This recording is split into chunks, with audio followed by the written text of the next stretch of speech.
2024년 1월 18일 일본 공산당의 일대 변혁이 일어났다. 무려 24년간 당 위원장을 지낸 시이 가즈오가 물러난 것이다. 신임 위원장은 삼선 여성 의원인 다무라 도모코다. 시이 가즈오는 당 의장이 되었다. 일본 공산당의 정신적 지도자인 후아 데스조가 2006년에 내려놓은 엄청난 자리로 들어앉은 셈이다. 일본 공산당은 평화헌법 개헌에 반대하고 야스쿠니 신사참배를 비판한다. 그래서 우리나라 매스컴은 일본 공산당을 가장 진보적인 정당이라고 타이틀을 붙인다. 2023년 50년 가까이 당원이던 사람이 당 위원장을 당원들의 선거로 뽑자고 주장했다가 즉시 제명 처분을 당했다.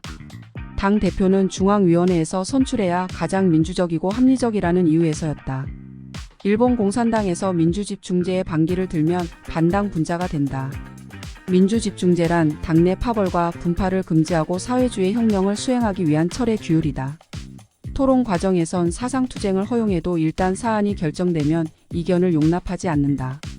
스탈린, 시진핑, 폴포트, 북한을 보면 모두 민주집중제 원칙을 고수한다. 현재 일본 공산당은 파괴활동방지법의 적용 대상이다.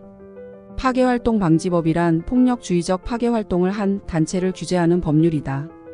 정당 탄압처럼 들릴지 모르지만 역사적 경위를 살펴보면 그렇지 않다.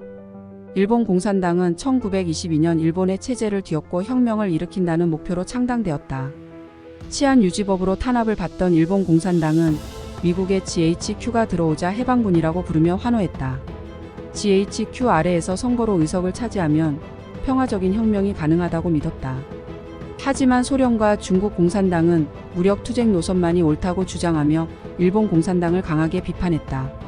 그러자 일본 공산당은 1951년 제5회 전국협의회에서 51년 강령을 채택하고 무장준비와 행동을 개시한다는 군사방침을 세운 뒤 무장투쟁을 시작했다. 파괴활동방지법의 적용은 불가피했다. 그런데 현재 일본 공산당의 입장이 애매하다. 무장투쟁을 유일한 전술로 삼아서는 안 된다. 하지만 혁명을 평화적 수단으로 할 것인지 폭력으로 이룩할 것인지는 적이 어떻게 나오느냐에 따라 정한다. 그들이 말하는 적이 어떻게 나오느냐에 따라 폭력 전술도 가능하다는 말로 들린다.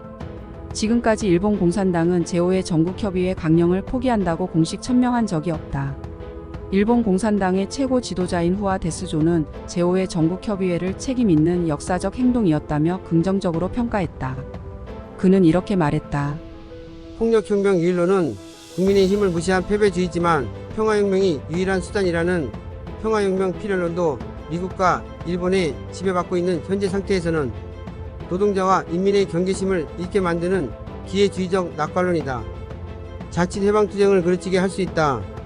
공안조사청은 일본 공산당이 폭력혁명을 완전히 부정하지 않는 한 조사 대상에서 뺄 수 없다는 입장이다. 일본 공산당은 왜 폭력혁명을 완전히 부정하고 평화적인 의회제 민주주의를 수호하겠다는 입장을 발표하지 못할까? 공안조사청의 처사가 부당하다면 왜 한 번도 행정소송을 걸지 않았을까? 얼마 전 일본 공산당의 젊은 의원이 인터뷰를 했다.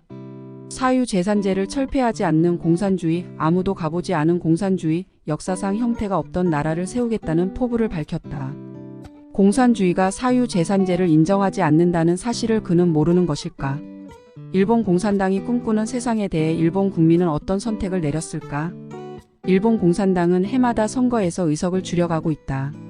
특히 2023년 지방선거에서는 전국적으로 135석을 잃어 소멸론이 대두될 정도였다. 당원 수는 1990년 약 50만 명에서 현재 약 27만 명으로 줄었다.